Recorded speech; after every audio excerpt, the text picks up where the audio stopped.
¿Qué es la gasolina? ¿Qué es el volumen estequiométrico? ¿Qué es el octanaje? Porque para poder reemplazar algo, tenés que saber qué es ese algo, ¿sí? Porque si no, difícilmente lo puedas reemplazar. Si yo no sé qué es una pila, difícilmente pueda reemplazar la pila por otra cosa que cumpla la misma función. Así que en este caso nos vamos a basar en lo mismo, ¿no? La comprensión de la gasolina y el volumen estequiométrico, que es la mezcla de aire y gasolina, es una mezcla o una proporción establecida, ¿sí?, que permite que la gasolina no solamente explote, sino que también disipe calor. Pero bueno, nosotros no nos quedamos solamente en el clúster de agua, que es algo conocido, ¿no? Es algo con lo que podemos llegar a conseguir una molécula estable que genere una explosión en un motor, ¿sí? Tal como nos contó Stanley Meyer y Daniel Dingle. Pero cuando empezamos a integrar la ley de polaridad en esto, ¿sí?, no solamente podemos tener agua con 4 hidrógenos, sino también podemos tener un tipo de agua que conforme una burbuja, ¿sí? Como sabemos, una burbuja es agua en tensión superficial. Su capa externa, la capa que conforma la burbuja y que contiene al aire que está dentro o al gas que está dentro, está conformada por agua o algún líquido. En nuestro caso estamos hablando de agua. Cuando esa burbuja la podemos polarizar, por ejemplo, una burbuja polarizada en negativo, puede ser creada de diferentes formas, ¿sí? Algo que está polarizado en negativo va a tender a atraer a lo positivo. Para generar este tipo de adherencias que no generan una molécula estable o un enlace estable, que se puede romper solo con un cambio térmico. Cuando esta nanoburbuja entra a la cámara de combustión, se vaporiza, ¿sí?, disipando calor, pero también rompe su estructura. Al romper su estructura, todo aquello que arrastró, ¿sí?, como que pueden ser hidrógeno, nitrógeno, un montón de cosas que puede haber dentro de nuestra celda de electrólisis, todo eso que arrastró lo va a liberar. Y hace falta mucho más temperatura para liberar el hidrógeno de una molécula estable de agua. Pero para liberar al hidrógeno de la atracción por interacción de polaridades, no. Solo hace falta romper el cuerpo de la burbuja.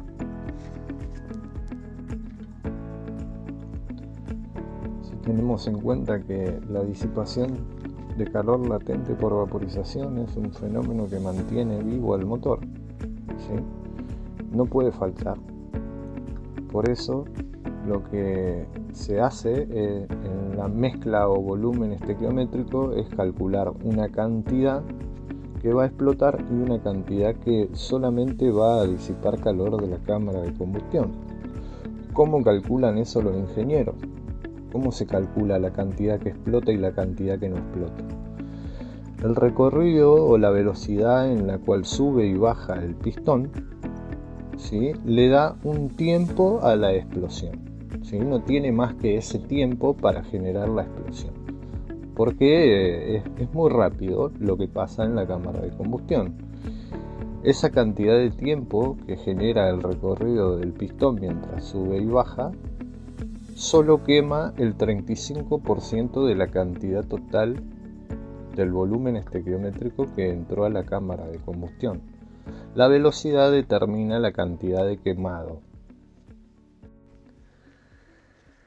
Pero si volvemos otra vez a esto de qué potencial explosivo tiene dependiendo de la cantidad de hidrógenos que contenga molecularmente. Bueno, decíamos que el GNC con 4 hidrógenos, solamente con 4 hidrógenos, puede generar el funcionamiento del motor, ¿no? Aunque mayormente genera un calentamiento, ¿sí? Se genera mayor calor debido a que el gas no tiene mucha capacidad para disipar calor de la cámara de combustión. ¿sí? Por ende, tenemos una subida en la temperatura del trabajo del motor. Siempre que vos pasás el auto a GNC, tu motor va a trabajar a mayor temperatura, porque el gas no se puede gasificar otra vez. En cambio, el combustible líquido, al gasificarse, ¿sí? O al evaporizarse, le roba calor a la cámara de combustión. El gas no puede hacer eso, porque ya es gas, ¿sí? Eso le da una muy mala capacidad de disipación de calor latente por vaporización, porque no se puede vaporizar. Hay algunos tipos de interacciones, ¿sí? Que se dan en la alquimia, se llaman por simpatía, ¿sí? Hay algunas interacciones o atracciones, como la que genera la luna por el calor contenido en el agua del mar. ¿Sí? Cuando sale la luna, atrae al calor contenido durante el día en el agua del mar, y eso genera las mareas. Se dice que eso no es magnetismo ni ninguna cosa rara, se le llamó simpatía, ¿sí? La luna no atrae al agua, porque son de la misma polaridad. Lo que atrae es al calor contenido en el agua. El agua atrapa el calor porque es un vehículo, es un vaso, es una matriz, es un matraz. Por ende, tiene la capacidad de contener al calor y atraparlo. Cuando la luna tira de ese calor, hace que el agua suba, ¿sí? Eso es una especie de atracción, pero por simpatía. El mismo caso se estaría dando en lo que pasa en esto que nosotros estamos mostrando, ¿no? Tenemos una carga negativa que atrae a lo positivo. Eso genera una adherencia momentánea, hasta que el cuerpo de la burbuja se rompe debido a la interacción con la cámara de combustión. No se puede volatilizar el hidrógeno, ¿sí? Debido a que está aliado con el oxígeno. Eso genera una estabilidad en el hidrógeno, ¿sí? Que de otro modo puede explotar con la menor de las presiones, o una chispita o lo que sea. Después tenemos lo que sería el GNC, ¿sí? El GNC o el gas natural comprimido tiene un carbono y 4 hidrógenos, ¿sí? Y eso puede hacer que funcione el automóvil, ¿sí?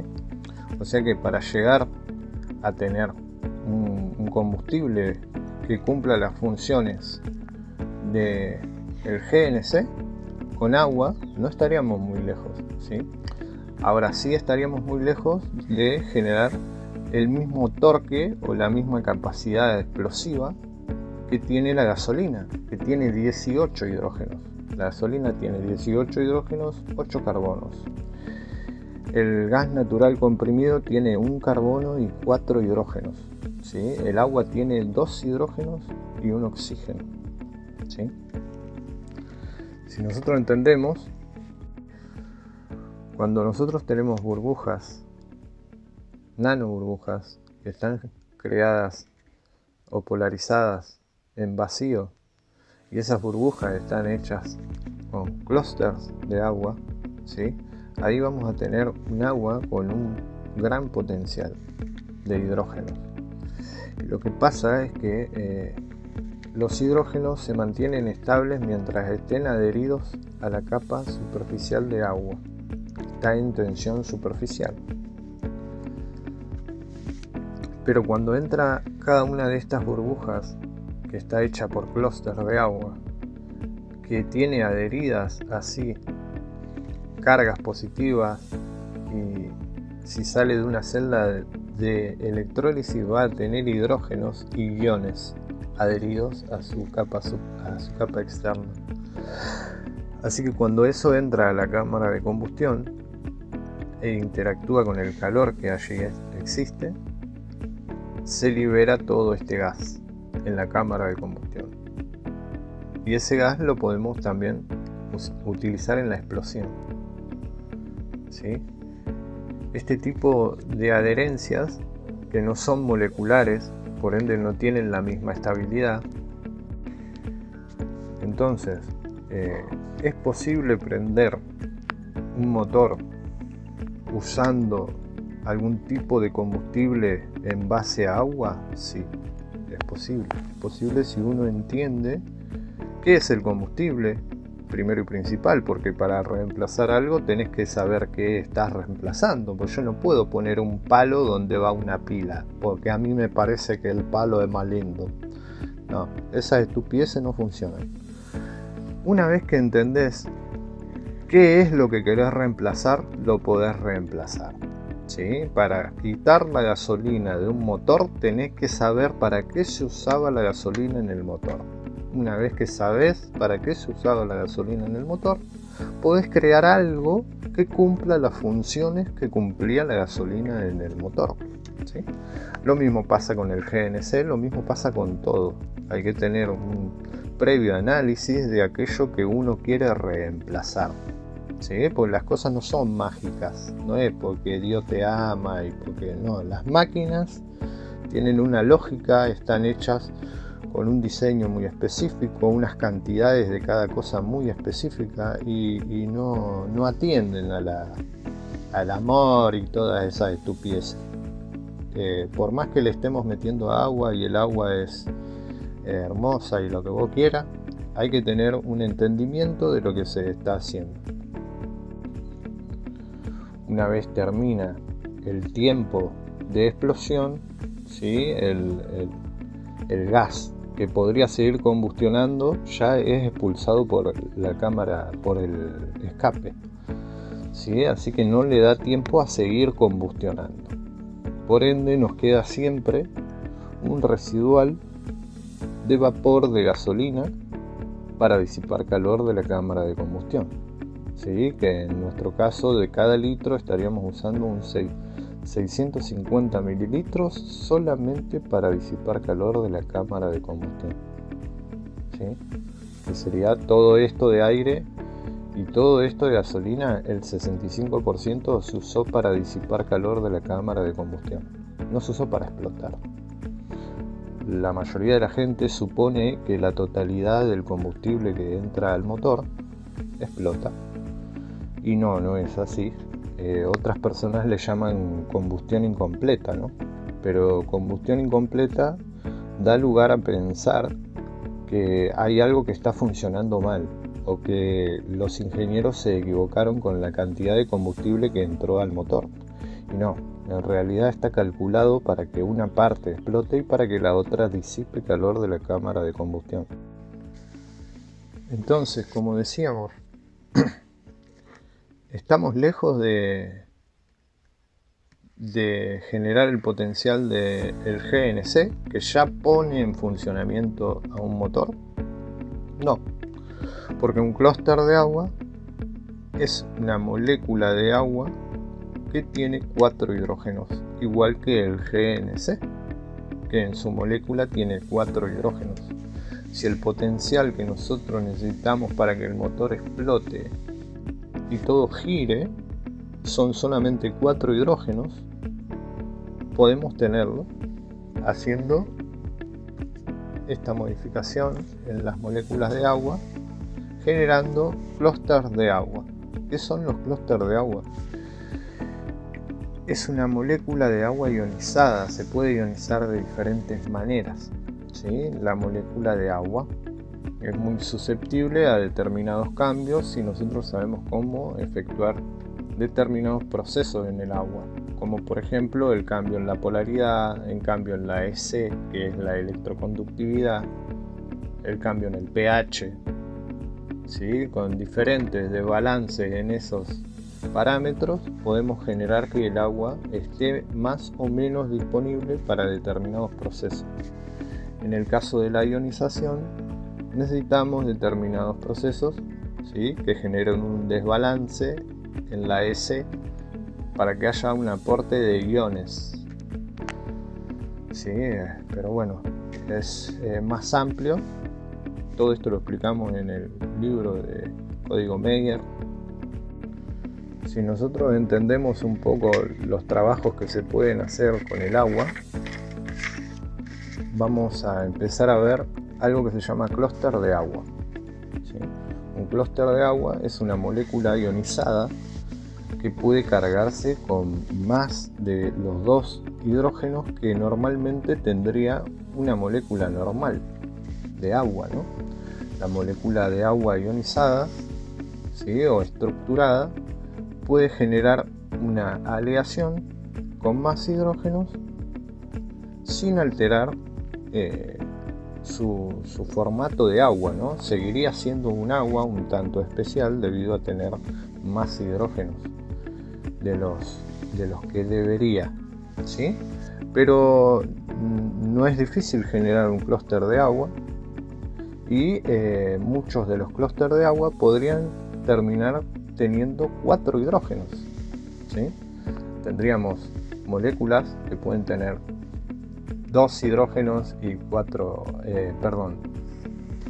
un carbono, un oxígeno y 4 hidrógenos o cosas así, ¿no? Como se puede ver acá en el diagrama este. Un clúster de agua es una molécula de agua que está modificada en cuanto a la cantidad de átomos que tiene. Sigue cumpliendo la función de líquido, pero no tiene la misma forma molecular. Y bueno, digamos que ahí reside también el entendimiento o la comprensión de la estructura molecular del combustible, ¿no? Aquel que queremos usar. En el caso de la gasolina, cuando uno quiere reemplazar la gasolina, tiene que saber qué potencial tiene, ¿sí?, en cuanto a explosión, qué es lo que puede hacer y a qué se debe ese potencial explosivo. En nuestro caso podemos ver, por ejemplo, la molécula de la gasolina tiene 8 carbonos y 18 hidrógenos, ¿sí? El hidrógeno es el que tiene el potencial de la explosión. El carbono es como el retardante, ¿sí? Es lo que genera el octanaje. El octanaje es una medida que te permite a vos saber cuánto podés comprimir y calentar el combustible antes de que se autodetone, ¿sí? Eso es el octanaje. Cuánto podés comprimir algo antes de que detone, ¿sí? Esa capacidad o los octanos se los dan el carbono, ¿sí? El carbono es un retardante de la explosión. El hidrógeno es lo que explota si no está adherido a nada, ¿sí? En forma de gas es sumamente explosivo, pero si está adherido, ¿sí?, atómicamente o molecularmente, forma parte de una molécula, ya no está tan volátil, ¿sí?, está más estabilizado. Lo mismo pasa en el agua. El agua es un componente que tiene 2 hidrógenos y un oxígeno, pero aún así, a pesar de tener hidrógeno, el hidrógeno no se puede volatilizar. Entonces, con un clúster de agua nosotros podemos generar el potencial del GNC, que ya mueve un motor.